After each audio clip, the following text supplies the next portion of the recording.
Hello, I'm Marcus Kimbrough. Welcome to Staying in My Lane. Got two questions for you. Who better to discuss Patriots versus Cowboys game tomorrow than your boy MK Marcus Kimbrough? And what better place to discuss it than staying in my lane? I can't think of one either. So that's what we're doing. We're doing Patriots, we're doing Cowboys, all on staying in my lane. I'm psyched, I'm ready. I got stats.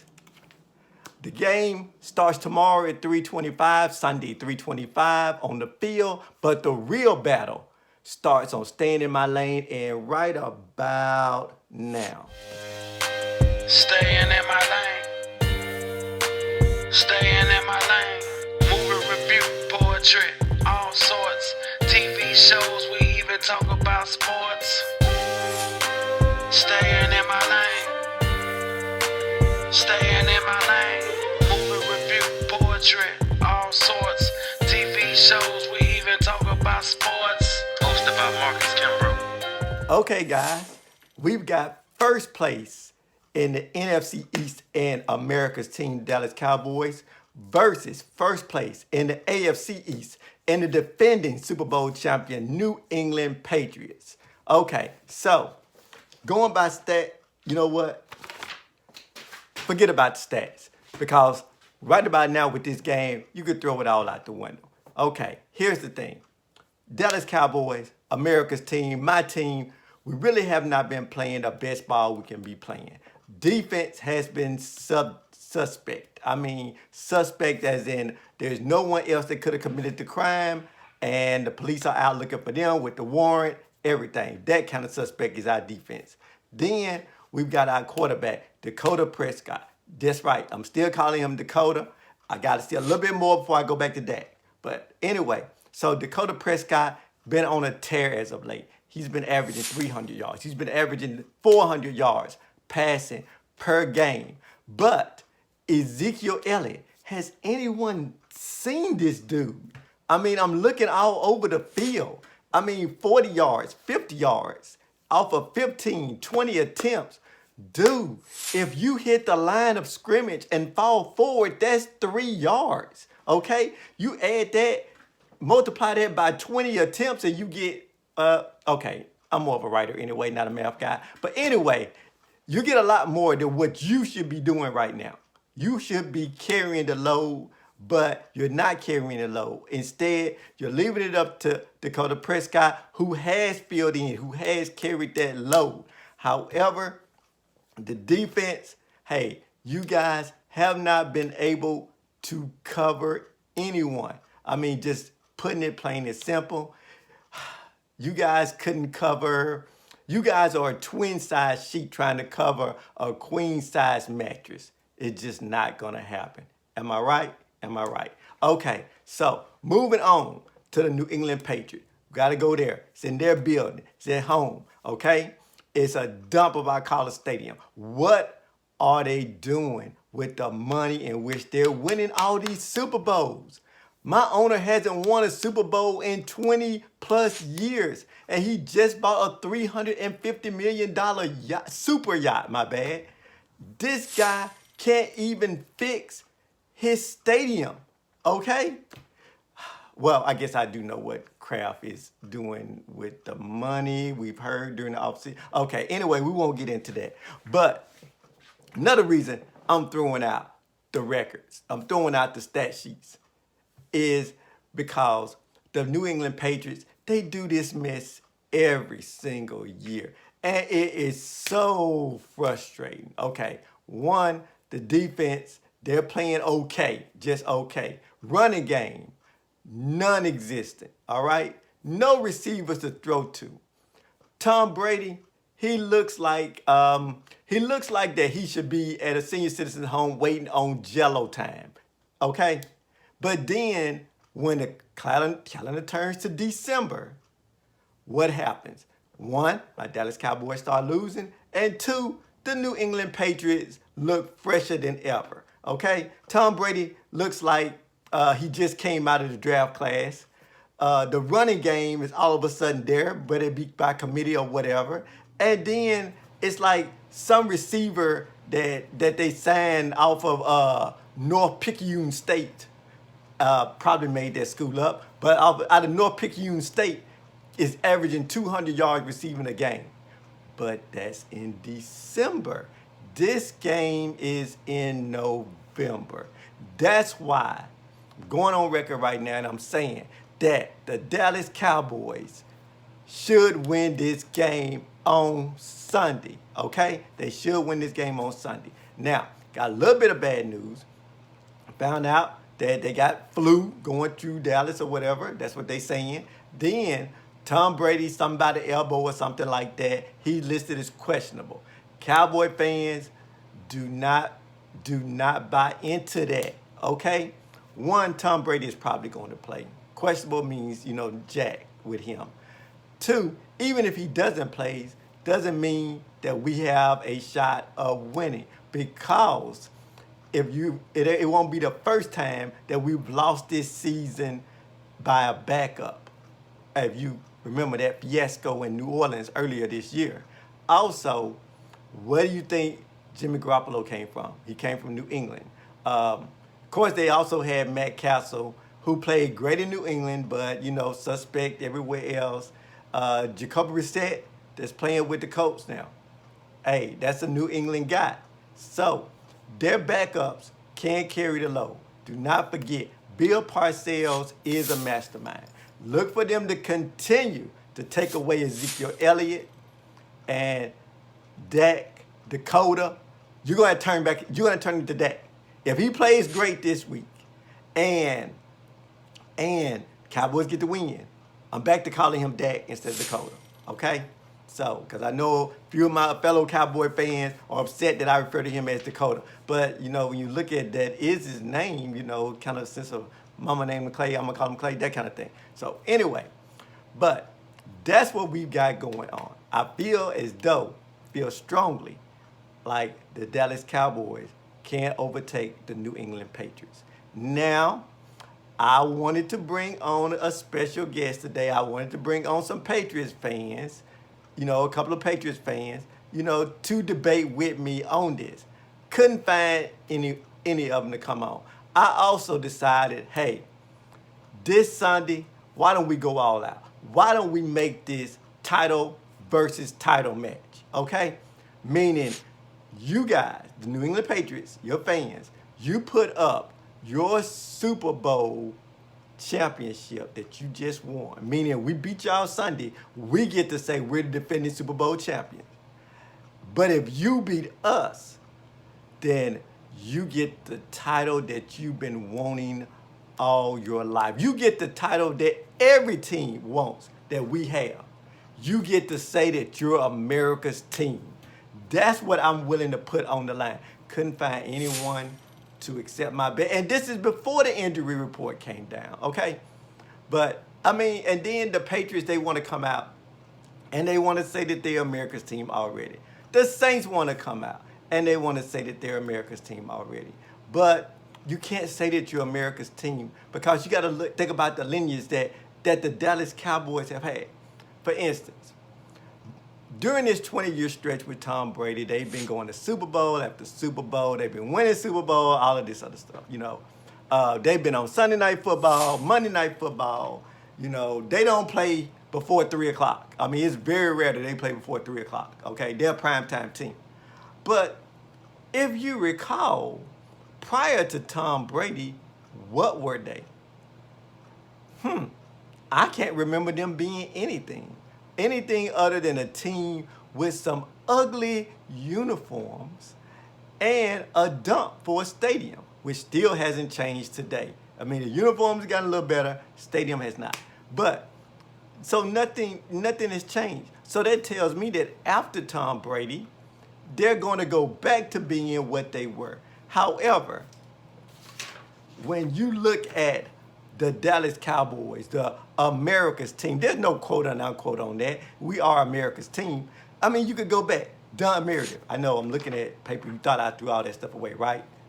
Anyway, Don Meredith, Roger Staubach, Danny White, Troy Aikman, Quincy Carter, Tony Romo, and now Dakota Prescott.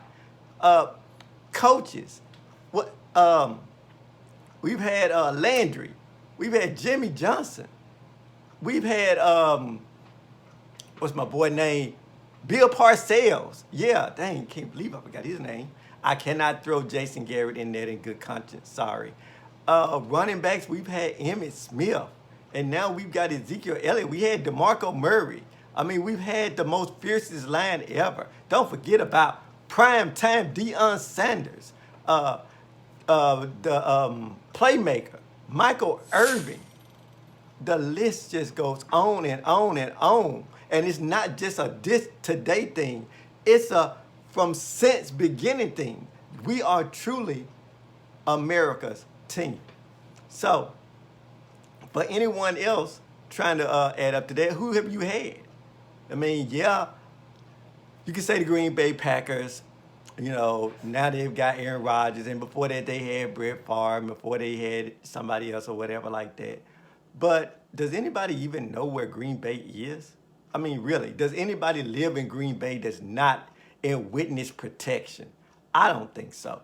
Pittsburgh Steelers, I mean, yeah, you guys have had a few coaches or whatever, but you're not America's team. New England Patriots, you guys cheat way too much to be America's team. And America, it was just not born on cheaters, which is a conversation I've had several times before. I mean, yeah, we've had some alleged drug users on the Dallas Cowboys team, but let's say they were drug users. America was founded on drug usage. Okay, let me elaborate on that.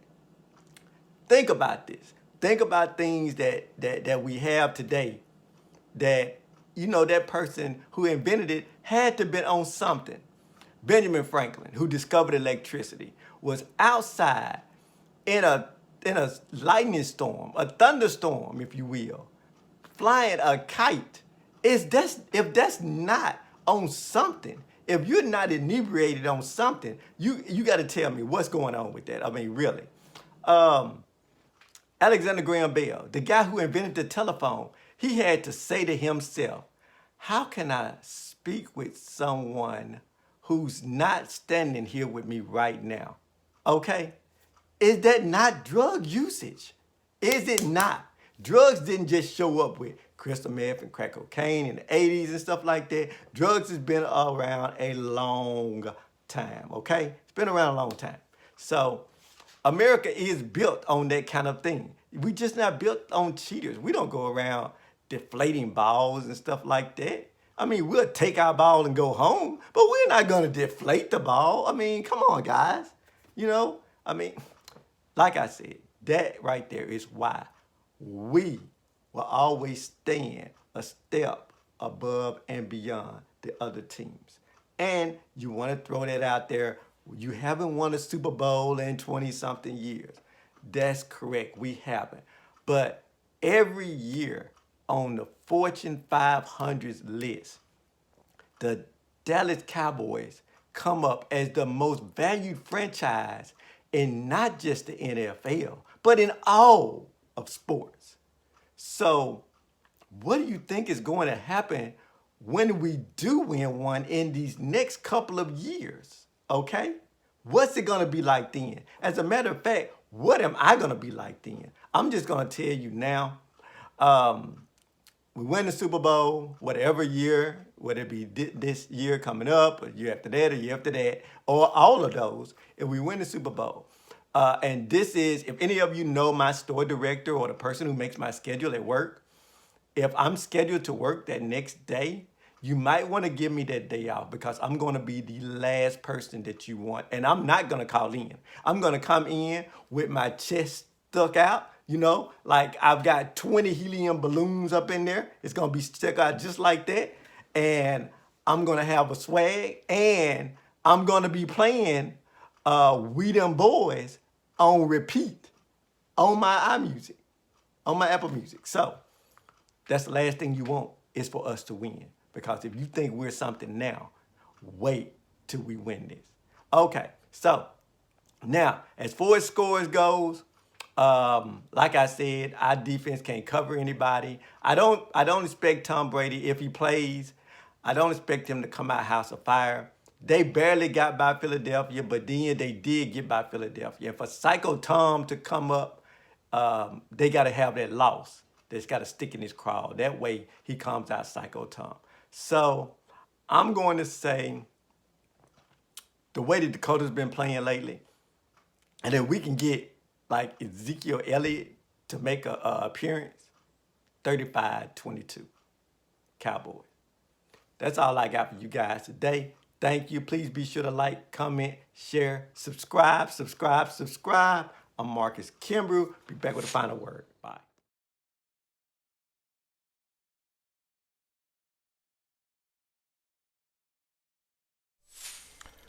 Okay, back for a final word. First of all, if you're in Starkville, try the new restaurant Ariba. It is on Uptown Starkville. They got some good food up in there. I had never had Ariba before, having one the other night. They've got good people that work there, nice little atmosphere, all of that stuff. Be sure and get them a shout out.